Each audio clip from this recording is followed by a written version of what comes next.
где сейчас находится Табынская икона, чем полезны святые источники, кому преклоняются казаки и что просят у Пресвятой Богородицы. Об этом и не только вы узнаете в программе «Дорога к храму».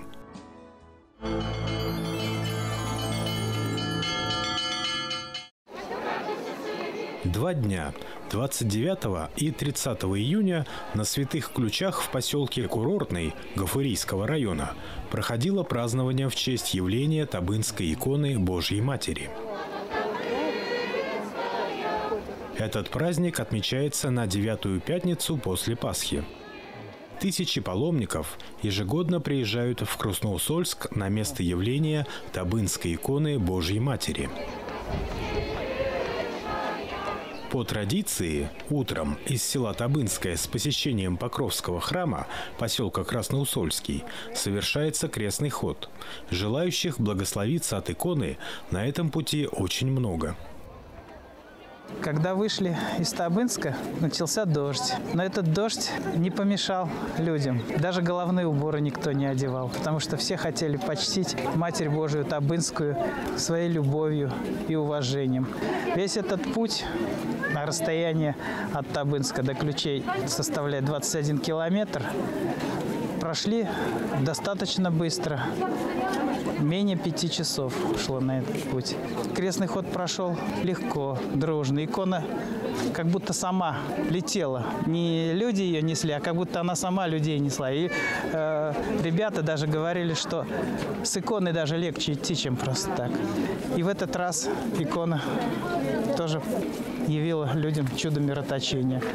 Было несколько мироточивых струек или капель, да, икона мироточила в течение некоторого времени. И особенно этому радовались дети, которые что подходили и говорили: а что, она плачет? Это были, наверное, слезы радости Богородицы, что люди, совсем самые разные люди, разного возраста, все объединились вот в едином порыве и с большой любовью встретили вот этот праздник и радовались, и пели Богородицу. Благословенна ты в женах, и благословен плод чрева твоего, яко спаса родила еси душ наших. По преданию, крестный ход с Табынской иконы Божьей Матери был самым продолжительным в истории России. Носимая по городам и селам Табынская икона спасала людей от засухи и пожаров, избавляла от чумы и холеры. Последний крестный ход с Табынской иконой прервался под Оренбургом во время Гражданской войны.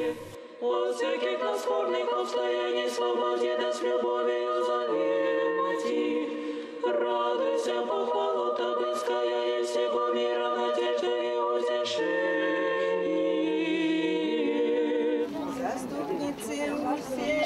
В 1992 году по благословению митрополита Уфимского и Стерлитамакского Никона в Уфимской епархии крестный ход был возрожден. И в наши дни крестный ход с Табынской иконы Божьей Матери по времени и по расстоянию самый продолжительный в России. Он продолжается практически весь год. Накануне и в день празднования по благословению митрополита Уфимского и Стерлитамакского Никона, главы Башкортостанской митрополии, совершались всеночное бдение и божественные литургии в Богородице Табынском женском монастыре на Соленых Ключах. Божественную литургию на месте явления святыни возглавил митрополит Уфимский и Стерлитамакский Никон. Сослужили ему епископы Уфимский и Стерлитамакский Николай, Бирский и Белорецкий Спиридон и духовенство епархий.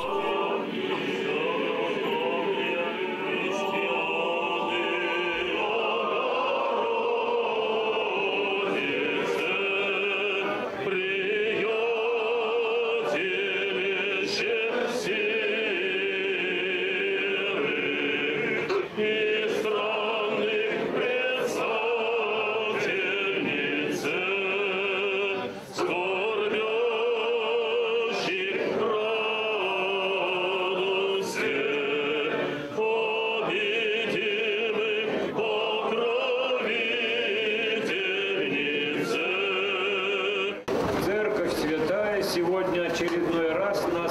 вами собрала в этом святом месте, дорогие братья и сестры, чтобы прославить Царицу Небесную, которая является Царицей неба и земли. Мы, когда читаем Священное Писание, то видим очень много в Священном Писании мест, посвященных Царице Небесной. Почему? Потому что апостолы и евангелисты, они видели Пречистую Богородицу, они слышали ее наставления, и они старались следовать этим наставлениям и передали эти наставления нам с вами. Почему Святая Церковь призывает сегодня, особенно в дни богородичных праздников, почему Святая Церковь нас с вами призывает ее прославлять? Потому что она является Царицей неба и земли. Но самое главное, жизнь Божией Матери научает нас с вами многочисленным добродетелям, которые имела она сама. Сама Пречистая Богородица, являющаяся высшей небес и Царицей неба и земли, и выше всяческих ангелов небесных.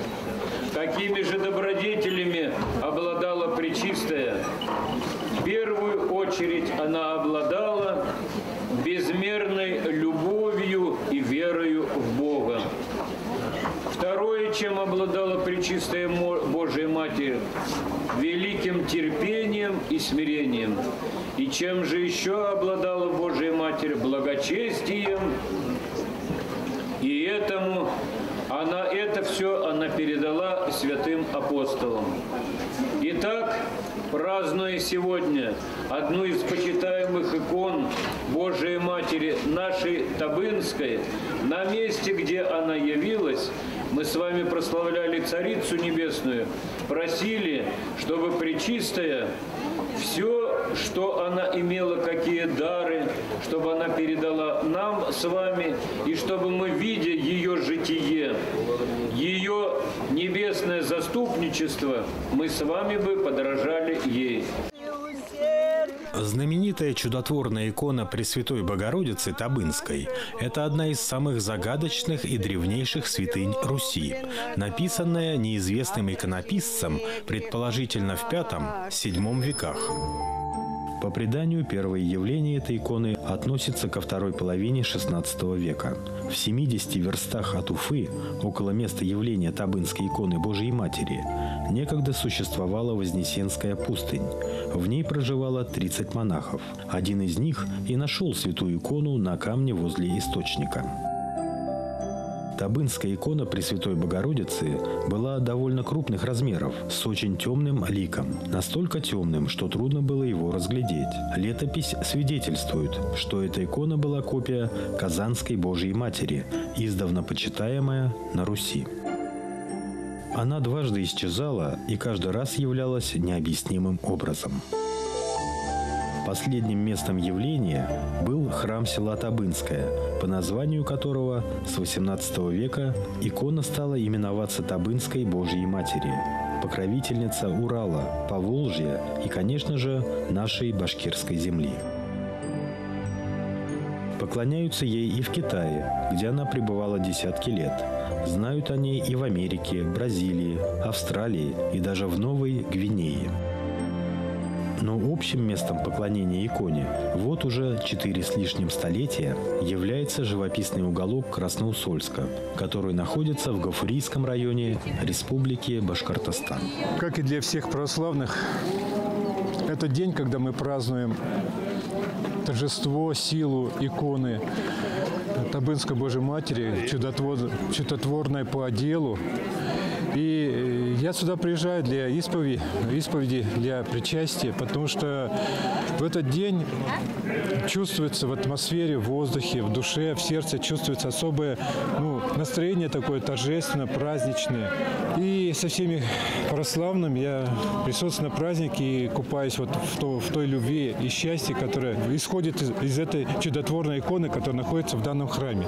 Я с таким хорошим подъемом приезжаю каждый год, потому что здесь люди близкие по духу, по настроению, по вере. И тут чувствует соединение людей, что у нас верующих много людей, что мы веруем в любовь, мы верим в счастье, мы верим в добро. Для верующих людей каждый уголок Усольской долины дорог и свят. К примеру, выше источника в лесочке есть место, где в любое время года пребывают в молитве богомольцы. Некогда здесь росла знаменитая береза.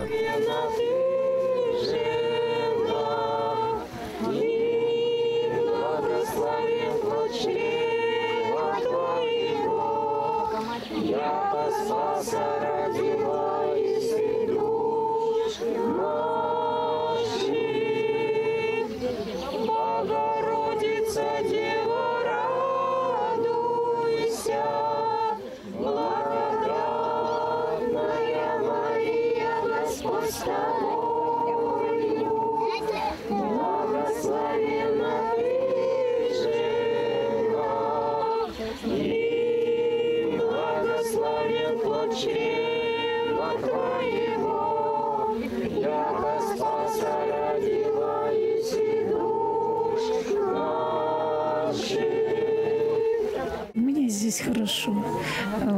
Вот здесь явилась такая икона, и мне здесь нравится помолиться. В общем, я люблю сюда ездить на 9-ю пятницу именно. Послушать эту службу.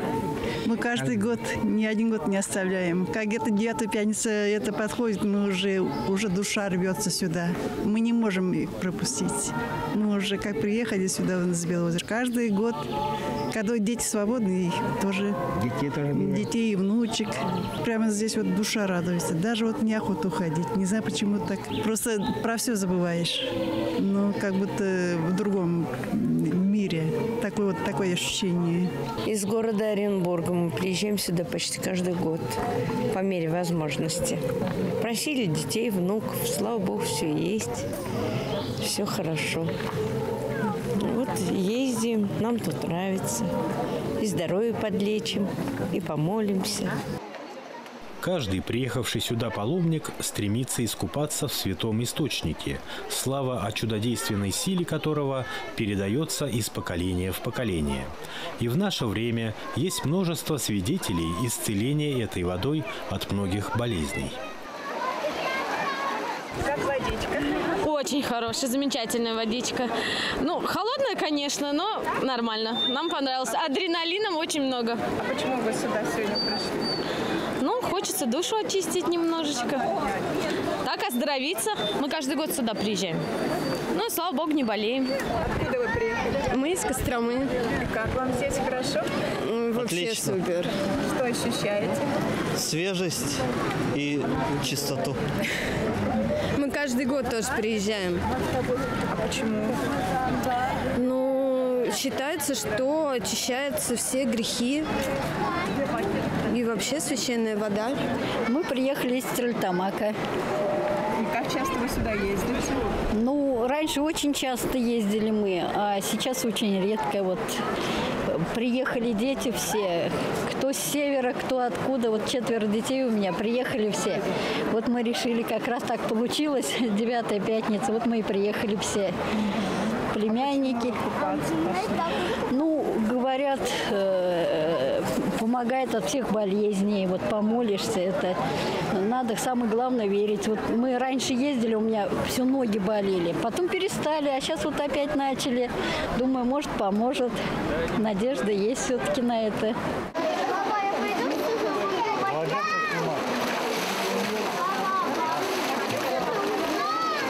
Святой источник Усолка, ну это понятно, что тут множество входит интересных вод, впадает, такие как соленые воды, горькие воды, глицеринные воды, сероводород. Естественно, безусловно, ну я не сказал бы, конечно, вода чудотворная, но она целебная. Она, естественно, оказывает влияние на человека. Потом человек же окунается в эти купели с верой опять. настроя. Ну и так как эта река Усолка и купели находятся под покровительством опять-таки Божьей Матери, естественно, они будут и чудотворными тоже. Еще одной святыней для паломников считается пещерка. Она образовалась после взрыва источника, у которого на камне была найдена икона.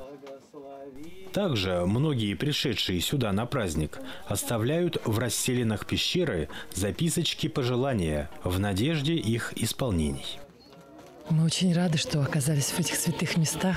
Мы приехали из города Сибай, Башкортостана. И вот спасибо нашим прихожанам нашего храма, что они по доброй своей душе подсказали. Я и дочь моя, мы ездили очень давно, более 20 лет назад были здесь. И как-то вот суета нас затянула, все дома дела. А сегодня вот, несказанно, как хорошо мы приехали вчера. Всю ночь были на службе здесь, на всех источниках. И такая Божья благодать, такое умиротворение. Сегодня сам праздник наступил. И сама природа радуется. Солнце светит, и такое ликование. И поэтому всем здоровья, всем благ. И Бога в душе пусть будет мир. И слава Богу. Я приехала из города Стерлитамак. Это стало нашей семейной традицией. Мы ездим сюда больше 30 лет. Сначала всей семьей, потом мужа не стало с детьми, потом дети разъехались. Теперь я езжу одна. Пресвятая Богородица хранит нашу семью, исцеляет, помогает, покрывает святым своим амофором. С благодарностью я теперь к ней приезжаю. Не с просьбой, а с благодарностью. Спасибо, Господи.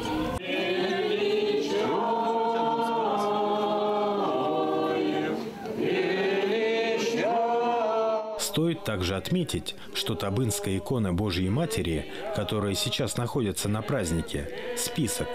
Местонахождение подлинника неизвестно. Во время гражданской войны чудотворный образ был вывезен за границу и долгое время находился в Китае, в монастыре города Харбина. Затем русское население, по настоянию большевиков, изгоняют из Китая. И табынская икона сначала попадает в Австралию, а потом в город Сан-Франциско, где и исчезает. Святая Богородица, спасибо. С праздником, братья и сестры. Много лет у нас такая традиция. Мы просто даже без праздников просто собираемся, уезжаем на природу. Очень нравится. Облегчение, очищение, такое умиротворение. Сегодня у меня сына в армию призвали, мы его проводили. Он сейчас у нас в Уфе, на призывном пункте. И мы сюда вот решили приехать. Как раз совпал праздник и наши проводы. Так что вот такое у нас сегодня событие в семье. Проводим в святых местах его. Известно более 1500 икон Божьей Матери, которые почитаются в православной русской церкви как чудотворные. Из них особо прославленных икон на территории современной России насчитывается 120, из которых только 36 явленные, то есть обретенные неким чудесным образом. Среди них табынской иконе принадлежит особое место.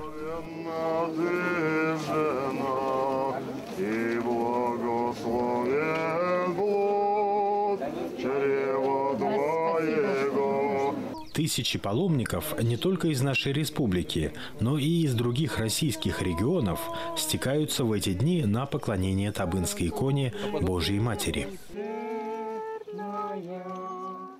Оренбургская область, Орск, город. А почему?